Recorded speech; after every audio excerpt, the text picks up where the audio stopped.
Dad left a voicemail. Christmas is canceled. My lawyer will call you. I just replied, understood. 2 days later, 67 missed calls. Their lawyer was begging for me to pick up. My phone vibrated so hard on the kitchen counter, it practically jumped. It was him. My dad. And the voicemail? Ice cold. Christmas is off. Expect a call from my lawyer. That voice. The one he used to make you feel like you were nothing. But this time, something clicked. Instead of calling back, instead of arguing, I just texted one word, understood. Then, in a strange, almost unsettling calm, I opened my laptop. 30 minutes later, my name was gone. Vanished. From the $320,000 mortgage. Their precious house. No longer my problem. 48 hours. That's all it took for my phone to absolutely explode. 67 missed calls. Dad, Mom, Emma, even a panicked voicemail from their lawyer, the very guy who probably coached them on how to strong-arm me. Now he was begging. Jack, we need to talk. This is a misunderstanding. Just please call your parents. They're very upset. Upset? I almost laughed out loud. I scrolled through the endless notifications, texts, voicemails, even Emma's frantic messages. Jack, what did you do? Dad's losing it. You can't just cut off family. But they'd done worse. For years. And, honestly, it all started with a dinner I never should have gone to, just 3 weeks earlier. Jack, I told you. We can't afford to take you on the trip this year, Mom said, barely glancing up from her phone. It's a small cabin, and we barely have room. A cabin? I frowned, watching her scroll with one hand, stirring her overpriced herbal tea with the other. I thought you guys were struggling with bills. Dad snorted from his armchair. Don't start, Jack. I didn't ask for a financial advisor. If you're that worried, maybe send us a little extra this month. My blood ran cold. I already cover your mortgage, the utilities, and Emma's car payments. Emma, sprawled on the couch like she owned the place, didn't even flinch. Oh my God, stop acting like you're some hero. A knot tightened in my chest. I've always helped, but it feels like it's never enough. What I should. I didn't beg, I asked. Emma cut in, rolling her eyes. And you're my brother. Family helps family. Dad smirked. Listen to your sister. Maybe stop being so dramatic. Dramatic? I took a breath, trying to hold it together. Dramatic? You're going on a vacation without even telling me, but I'm the one who's dramatic? It's just a trip, Jack, Mom muttered, her voice dripping with that pity I hated. It's not a big deal. Not a big deal. I laughed, a bitter, sharp sound that surprised even me. Got it. Sure. Have fun. I turned to leave, but Dad's voice chased me down the hallway. Don't be like that, Jack. Maybe if you didn't waste money on that tiny apartment, you could actually do something for this family. I froze. The air around me felt thick, suffocating. My fists clenched. Okay, I whispered. Got it. 1 week later, I was scrolling mindlessly through Facebook when a photo popped up. There they were, Dad, Mom, and Emma, all grinning, standing in front of a sprawling, luxurious cabin. The caption read, Family trip in Aspen. Our family together at last. Our family, no mention of me. No invitation. Just them and Emma's boyfriend, Zach. My phone buzzed again. Dad. Hey, can you send me another $200? We're running low on cash out here. Internet's spotty, so Venmo is probably best. I stared at the message, then at the photo, their laughing faces, holding each other close. My fingers moved on their own. Sorry, can't help. Enjoy your family trip. 5 minutes later, Emma's text appeared. Wow, Jack. Seriously, what's your problem? My problem? My problem was that I was a wallet with a face. A backup plan they never even thought about until something broke, until they needed money. And they thought I'd never fight back. They were wrong. I didn't hear from them for a blissful week. A full week of silence. Then, on a cold Tuesday evening, while I was making a late dinner, my phone buzzed. A notification. A tag. A Facebook post. Family is everything, even when they hurt you. It was Emma's profile picture, her and Mom, all smiles, with Dad in the background. The comments were a mess of sympathy and heart emojis. Stay strong, sweetheart. Family always finds its way back. Whoever hurt you doesn't deserve you. I tapped the comment section, and there it was. Dad's reply. Some people forget who took them in, who raised them, but God sees everything. I wanted to smash my phone, but I didn't. I wasn't going to give them that satisfaction. Instead, I opened my messages. Emma's last text stared back at me, Wow, Jack. Seriously, what's your problem? I didn't reply. I scrolled up, past her begging for money to pay her credit card, past her asking for a ride at 2 a.m., past her accidentally sending me her Amazon wish list, the one I'd cleared out for her birthday. Then I saw it. The screenshots. Emma, just 3 months ago. Jack, please. I'm completely stuck. If I don't make this payment, they'll cancel my card. I'll pay you back. I swear. You know I'm good for it. I love you, Jack. You're the only one who always helps me. Lies. All lies. I saved them. That night, I dug through files I never thought I'd need. Texts, bank transfers, a full list of every time I'd paid their mortgage, my name on the account, my money draining month after month. I found the photo of the SUV I'd helped Dad buy for his retirement, the one he told everyone he bought himself, a reward for his years of hard work. By midnight, I had a folder, screenshots, documents, even the audio of Dad yelling at me last Thanksgiving. If you don't want to help this family, then don't ever come back. But don't come crying when you need something. I listened to it twice. It still burned. The next morning, I did something I never thought I'd have the courage to do. I called the mortgage company. Yes, I need to remove myself as a cosigner. No, I'm not interested in their situation. I need this processed immediately. The woman on the line hesitated. Sir, this will trigger a reassessment of their mortgage. Are you sure? I smiled. Absolutely. 2 days later, the call started. Jack, what did you do? Dad's voice was a terrifying mix of rage and desperation.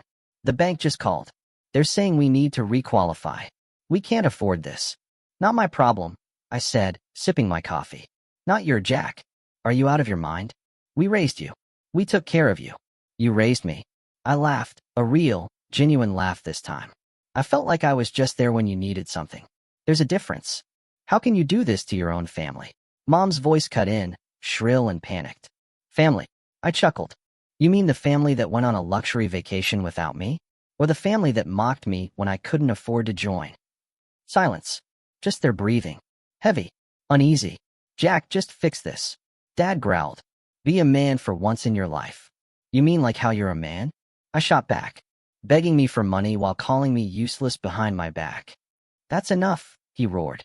You think you're so smart, don't you? Well, fine. Christmas is OFF. Expect a call from my lawyer. I almost smiled. Understood. The next morning, I got a text from Emma. Jack, please. Can we talk? I'm sorry. We need you. I didn't reply. 5 hours later, another text. Jack, I'm serious. They're losing it. Mom's crying. Dad's freaking out. I didn't mean what I said. Still nothing. By the evening, my phone was a flashing mess. 23 missed calls. Then a new number, a voicemail. Jack, this is Mr. Dunham. I'm your parents' attorney. I think there may have been some misunderstandings here. I'd like to help resolve this amicably. Please call me. I didn't call. I went to bed with a clear mind for the first time in years.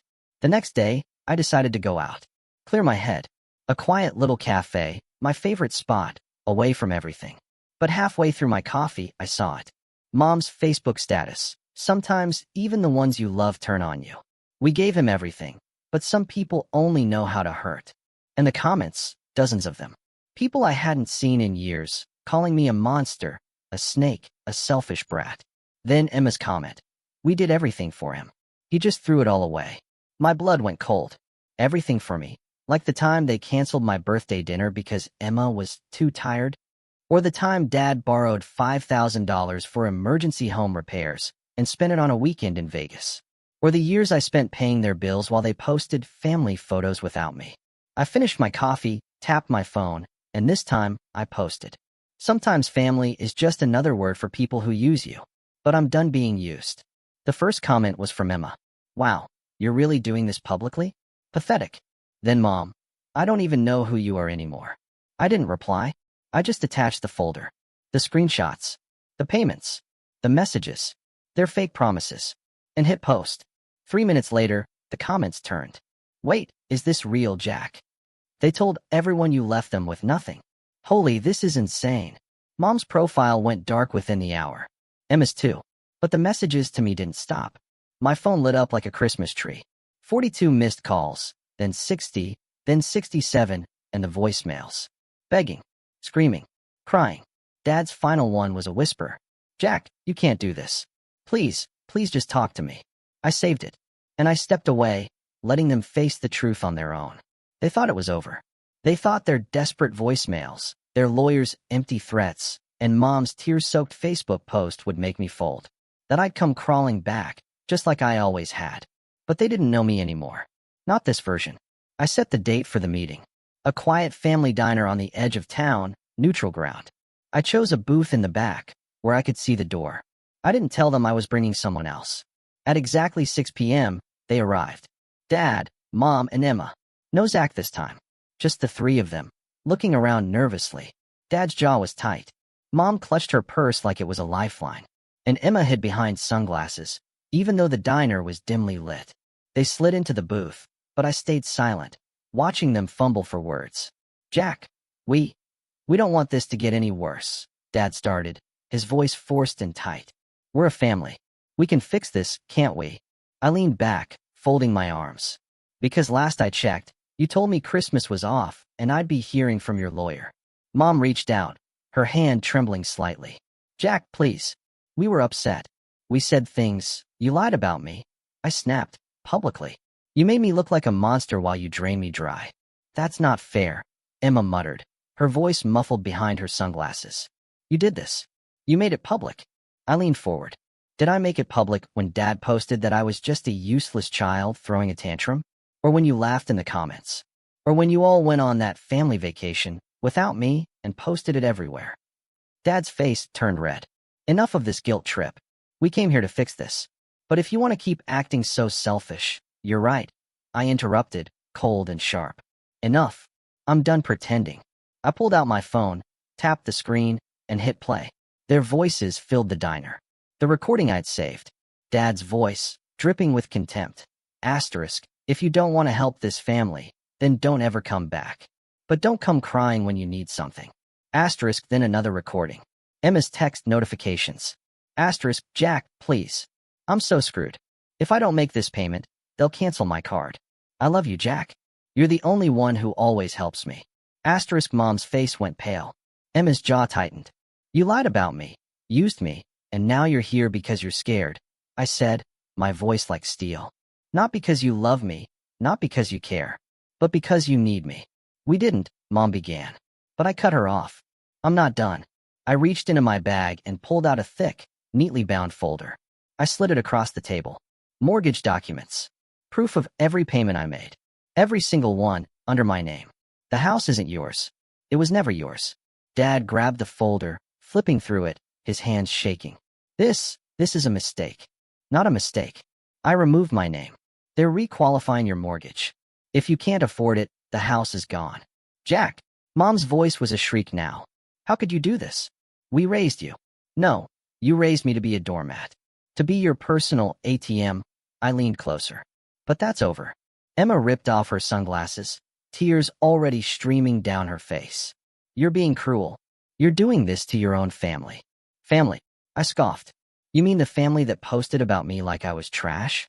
The family that lied to everyone? The family that only calls when they need money? Stop it. Stop it.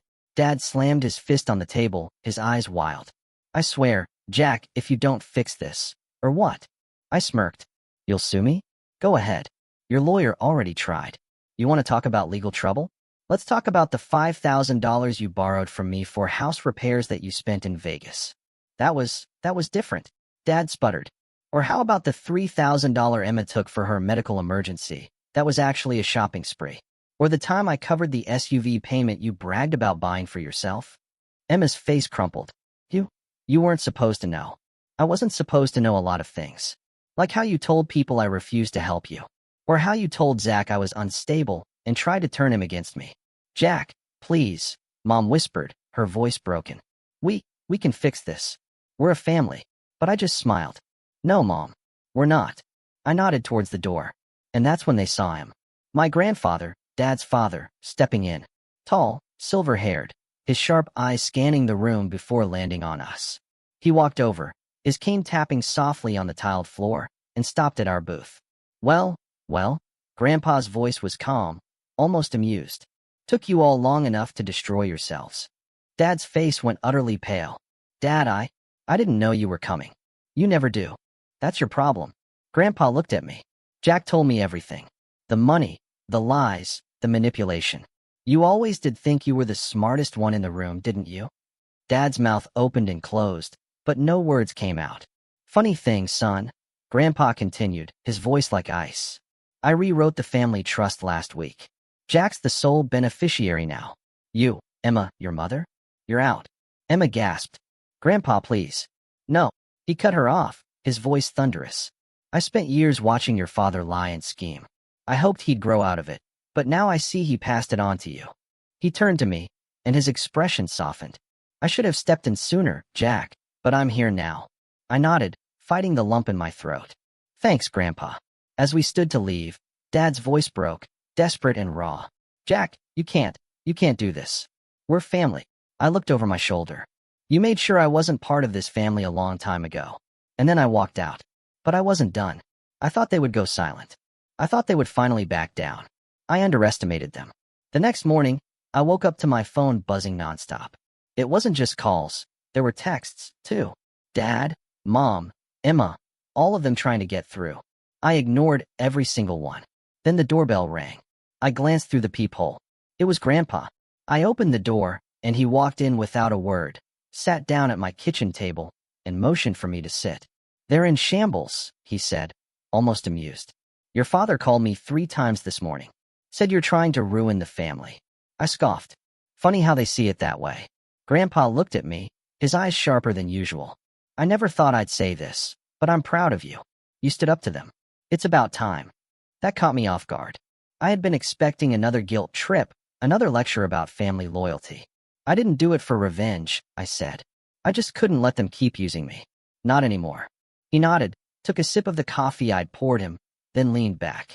Your dad thinks he's untouchable. Always did. Never thought his own son would be the one to cut him down. Just then, my phone buzzed again. This time, it was a voicemail. I played it out loud. Jack, son, this has gone too far. We're your family. You don't just walk away. Your mother's been crying nonstop. Emma won't come out of her room. You've humiliated us. Please, just come back. Let's talk this out. Don't tear this family apart. I glanced at Grandpa, who just shook his head. He's more upset about losing control than anything else. They always took your kindness for weakness. I knew he was right. For the first time, I saw it clearly.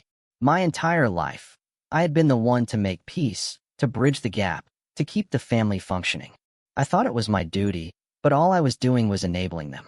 This wasn't easy. Cutting ties felt like tearing away a piece of myself. But I finally understood. Sometimes, caring for yourself isn't selfish. It's necessary. I'm not going back, I said quietly. I'm done being their safety net. Grandpa smiled. Good. Now start living for yourself. 2 weeks passed. I settled into my new routine. Quiet mornings, coffee by the window, no sudden calls demanding money or favors. I started focusing on my own life for the first time in years. Then one evening, I got a call from an unknown number. Against my better judgment, I picked up. Jack, it's Emma. Her voice was shaky, almost scared. What do you want? I wanted to talk. Please. I'm at the coffee shop near your place. Just 5 minutes, that's all. I hesitated but agreed. Something in her voice made me curious. When I arrived, she was sitting by the window, staring into her cup. She looked up when I walked in, and her eyes were red and swollen. You look awful, I said, not unkindly. She didn't argue. I know. I've been thinking about everything. About what I did, how we treated you. It wasn't right. I sat down across from her. You're just realizing that now? No. I knew it for a long time. I just didn't care. You always fixed everything. Even when we hurt you. I thought that's just how it was supposed to be. Well, it's not. She nodded, her hands trembling. Mom and Dad are losing it. They're trying to figure out how to keep the house. Dad even looked into loans, but his credit is ruined. Mom's blaming me for everything. She says if I hadn't been so selfish, you wouldn't have snapped. I didn't say anything. I let her talk. I'm sorry, Jack, she whispered, barely looking up. I know it doesn't fix anything. I'm sorry. I took a deep breath. You know what the worst part is? I wanted to help. I always did. But it was never enough for you. You always needed more. And when I finally stopped, you all acted like I was betraying you. Emma wiped her eyes. You're right. I didn't see it like that. I just thought you'd always be there. Not anymore.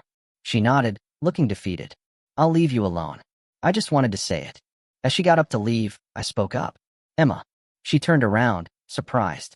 Figure out your life. Stop relying on other people to fix your problems. You're old enough to take responsibility. She gave a small, broken smile. I'm trying. I really am.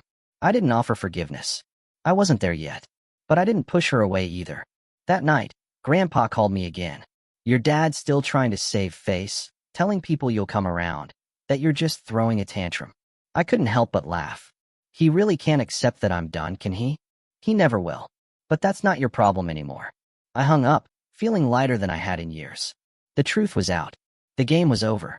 I didn't know what would happen next. But for the first time, I didn't feel fear, just peace. I was free.